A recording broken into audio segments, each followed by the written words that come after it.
Bonjour à tous et à toutes, et je suis Karano Diaby, ingénieur télécom, chargé d'études des projets en réseau de télécommunication.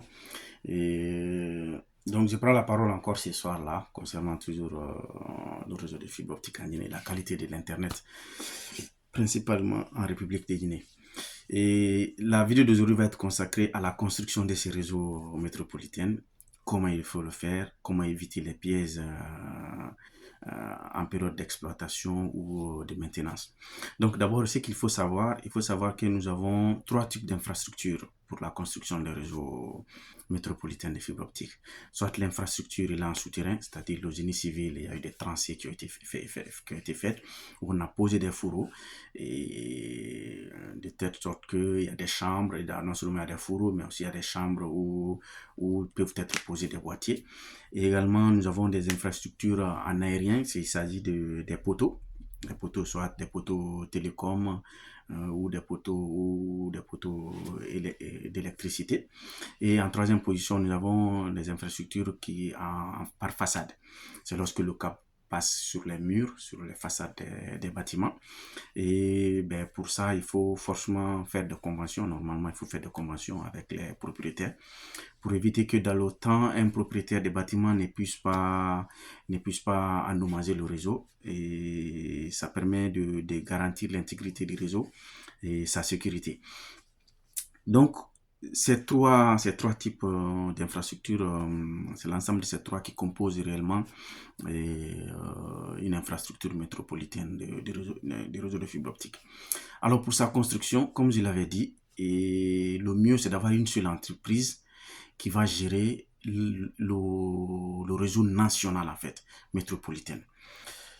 Après, pour la construction, cette entreprise-là, j'avais proposé que cela soit sous l'autorité de Guinée Télécom pour donner une force à Guinée Télécom, pour donner des sources de revenus potentielles à Guinée Télécom, ce qui va la renforcer. Donc, Guinée Télécom va recruter un MOE qui va construire le réseau, qui va même s'occuper de la gestion, de la maintenance du réseau. Sauf que à cette étape de la construction, plusieurs entreprises, s'il y a les moyens, ça peut se faire par phase, par étape, en fonction des zones industrielles, des zones à forte densité, ou des zones où il y a la demande potentielle, plus de demande. Et plusieurs entreprises peuvent intervenir au même moment pour construire ces réseaux-là, de telle sorte que on peut le faire soit par région naturelle ou par région, ou confier à des entreprises par région administrative.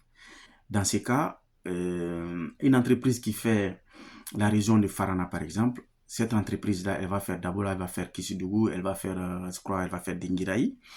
Et après la construction par exemple, de ces trois réseaux urbains, Daboula, et voilà, comme chaque préfecture, toutes les préfectures sont reliées, normalement, sont reliées au réseau, au backbone national. Après leur construction, au niveau préfectoral, les entreprises vont faire un rapport à l'entreprise à Guinée Télécom, ou en tout cas à l'entité qui a en charge la gestion de ce réseau national-là. Quelle est l'importance de cela? Ça permet d'avoir une visibilité, ça d'avoir un seul interlocuteur par rapport à la gestion ou à la maintenance du réseau. Parce que aujourd'hui, si ce sont les FAE même, certaines entreprises, bon, même si ce sont des opérateurs d'infrastructure qui ont des licences en Guinée pour déployer le réseau, si chaque entreprise déploie le réseau aujourd'hui, ça veut dire que en cas de problème, tu n'as pas un seul interlocuteur. Supposons un FAE qui a 3 à 4 licenciés sur ses projets. Quand il y a un problème sur un réseau, il n'a pas un seul interlocuteur, ces fournisseurs-là. Il est obligé de naviguer entre plusieurs fournisseurs. Et ça peut être contraignant. Ça, c'est un volet. Mais avant d'arriver à ça, pour avoir un réseau métropolitain de qualité, durable, il faut savoir anticiper, il faut savoir analyser d'abord et faire des études pour faire un déploiement optimal. Je vous donne un exemple. Supposons à Conakry, principalement je prends l'exemple sur la commune de Ratouma. Avant de déployer le réseau métropolitain à Ratouma, ou donc je prends Kaloum, à Kaloum, comme c'est le centre des affaires, il faut que l'opérateur d'infrastructure fasse une étude pour avoir une idée du nombre de prises potentielles dans la commune de Dixine, de Kaloum. En faisant quoi? En temps normal, ces relevés se font sur la base des boîtes aux lettres. Parce qu'on sait que normalement, chaque boîte aux lettres est une adresse, est un appartement, est un logement, est un bâtiment. Chaque adresse, chaque boîte aux lettres. Mais comme en Guinée, on n'a pas de boîte aux lettres, qu'est-ce qu'il faut faire? Le mieux, selon moi, pour anticiper, comme vu qu'au niveau de la poste, on a pris du retard dans le référencement des bâtiments, il faut faire avec, c'est d'envoyer des gens sur le terrain pour relever ces informations-là. Passer de famille en famille, de bâtiment en bâtiment, connaître le nombre potentiel, prévisionnel des prises à prévoir dans ces bâtiments-là. Quand je dis prise ici, ce n'est pas une prise électrique, mais en télécom, en fibre optique, on les appelle aussi des prises, mais des prises de fibre optique. Ce sont des prises sur lesquelles on branche les box, les Wi-Fi à la maison. Donc, pour collecter pour connecter ces informations-là, et une fois ces informations collectées, supposons à Kaloum, quand ils font cette collecte d'informations, l'entreprise, l'opérateur d'infrastructure, va savoir pour Kaloum s'il faut prévoir de déployer 100 000 ou 50 000 prises à Kaloum, et quelles sont les zones, dans chaque zone, quelles sont les potentiels, quelles sont les prises, la position même géographique de ces prises-là. Quelle est l'importance? Ça permet de dimensionner le réseau, de poser les équipements stratégiquement, de manière optimisée, de telle sorte que le réseau soit un réseau fiable. Pour que le réseau soit un réseau fiable. Parce que si vous ne connaissez pas le nombre de prises à déployer dans une zone, si vous déployez par tâtonnement ou par le hasard. Et après, on va nous dire après que le déploiement est fini, on a construit le réseau métropolitain. Mais sauf que d'ici quelques années, il va y avoir beaucoup de demandes. Quand la demande va augmenter, forcément les fournisseurs ou l'opérateur d'infrastructure, il va faire tout le temps des travaux pour densifier son réseau. Il va tout le temps construire ou faire encore des fourreaux, faire passer des câbles, tirer toujours des câbles. Donc, pour éviter ça, avant de construire ces réseaux-là maintenant, il faut faire cette étude-là pour avoir une estimation sur le nombre de prises par quartier, par commune, par région. Et comme ça, vous dimensionnez le réseau, vous posez vos infrastructures. Les infrastructures, il y a deux types. Il y a les composants, soit ce sont des équipements. Nous, on peut les appeler les armoires de rue, parce que les NRO, les nœuds de raccordement, sont généralement au niveau du backbone du réseau national, par exemple. Mais les PM, par exemple, ce sont les armoires de rue que les opérateurs d'infrastructure vont poser. Mais moi, je préfère qu'il y ait un seul opérateur d'infrastructure qui va être sous la responsabilité de Guinée Télécom. Donc, l'armoire de rue est posée pour gérer un nombre d'abonnés dans une rue, dans une surface bien définie. Mais si on n'a pas la prévision sur le nombre d'abonnés, on va envoyer quelle capacité de câbles en réserve au niveau de l'armoire de rue. Donc, si on sait que sur cette rue-là ou dans cette zone-là, on va avoir 1000 abonnés, on positionne notre armoire de telle sorte que les 1000 abonnés puissent être raccordés facilement. Mais également, en plus de l'armoire de rue, il va y avoir maintenant des boîtiers qui vont être plus près des maisons, soit sur des poteaux, sur les façades ou dans les chambres qui sont construits à cet effet-là. Et là, c'est pourquoi je dis qu'il faut une seule entreprise qui déploie l'ensemble du réseau, mais pas qui fera pas techniquement les travaux, mais tous les travaux, tous les réseaux vont être sous sa responsabilité. Et là, il maîtrise mieux l'ensemble du réseau. Et pour la mutualisation, cette fois-ci, il faut mutualiser le réseau sur tout le long jusqu'au dernier boîtier avant le client, avant l'abonné. C'est-à-dire, du point de raccordement sur le backbone national, jusqu'au dernier boîtier avant de raccorder le client final, il faut que toute cette infrastructure-là soit mutualisée. Ça veut dire quoi? Supposons Guinée Télécom a construit tout le réseau et a posé des boîtiers partout dans les quartiers. Partout dans les quartiers. Un boîtier peut prendre jusqu'à 10 abonnés. Un seul boîtier peut prendre jusqu'à 10 abonnés, par exemple. Donc, ces boîtiers-là, de ces boîtiers jusqu'au réseau national, ces câbles-là est posé par Guinée Télécom. Et les autres fournisseurs, que ce soit maintenant, que ce soit MTN, non, MTN c'est mort, que ce soit Orange, que ce soit ETI, que ce soit Mouna, que ce soit Kanye, tous les autres fournisseurs d'accès ne tirent plus de câbles du réseau national backbone, du nœud de raccordement jusqu'au boîtier, jusqu'à ce boîtier-là, qu'on peut appeler le PB, point de branchement optique. Jusqu'à ce point de branchement optique, il ne tire pas de câble.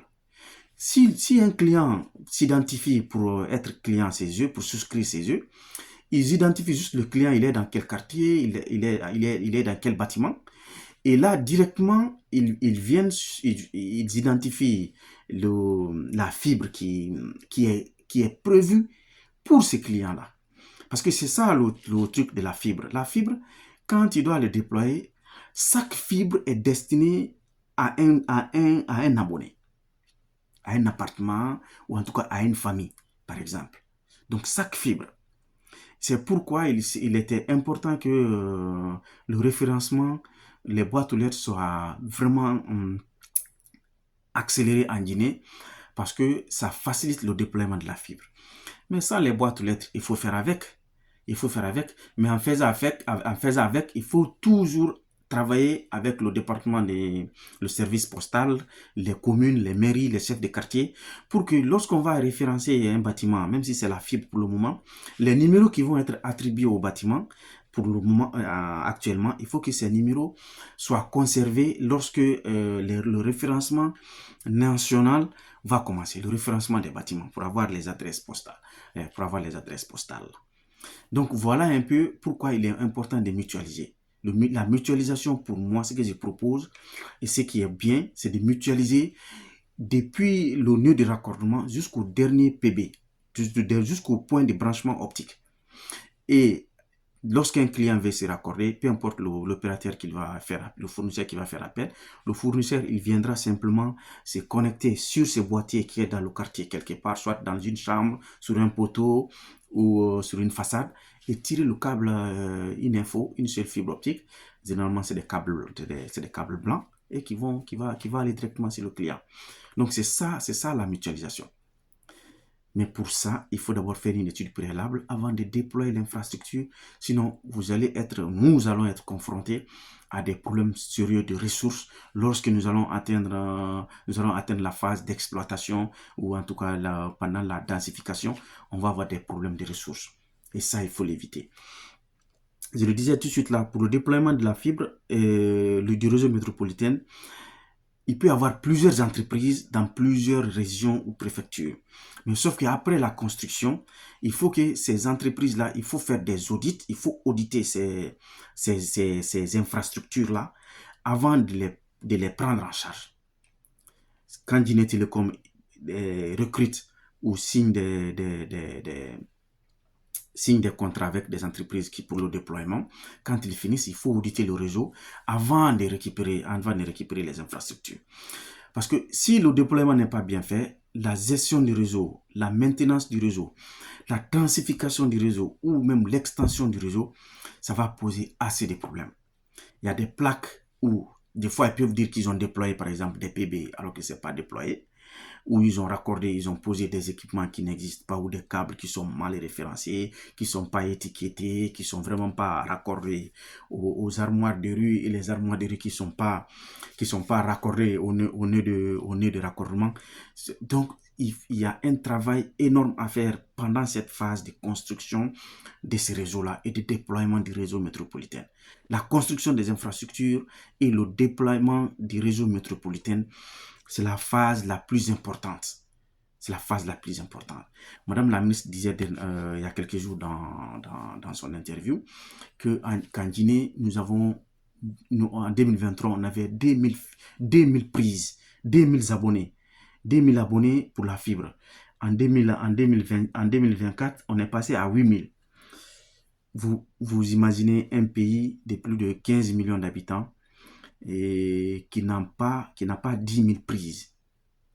On n'a pas 10 000 prises en Guinée. Comment voulez-vous que les projets réussissent? Les projets ne peuvent pas réussir.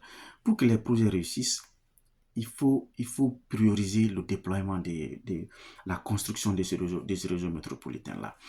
Et pour cela, comme j'ai déjà fait des propositions pour le type d'entreprise à créer, pourquoi il faut mettre sous la responsabilité des Guinée Télécom.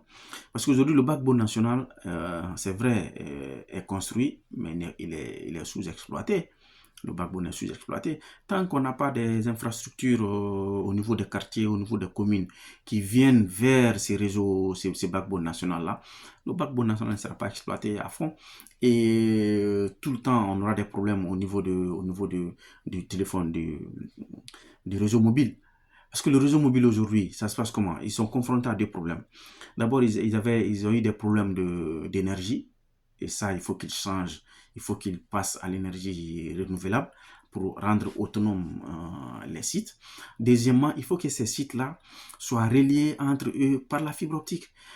Quand les sites sont reliés entre eux par la fibre optique, ça donne une large bande pour le transport pour le transport des données, la distribution des données. Donc voilà un peu ce que je voulais dire par rapport à la construction de ces réseaux-là. En résumé, qu'est-ce qu'il faut faire? Il faut d'abord faire une étude pour avoir une idée, une estimation sur le nombre d'abonnés, le nombre de prises qu'on va avoir besoin dans chaque commune, dans chaque préfecture, dans chaque quartier.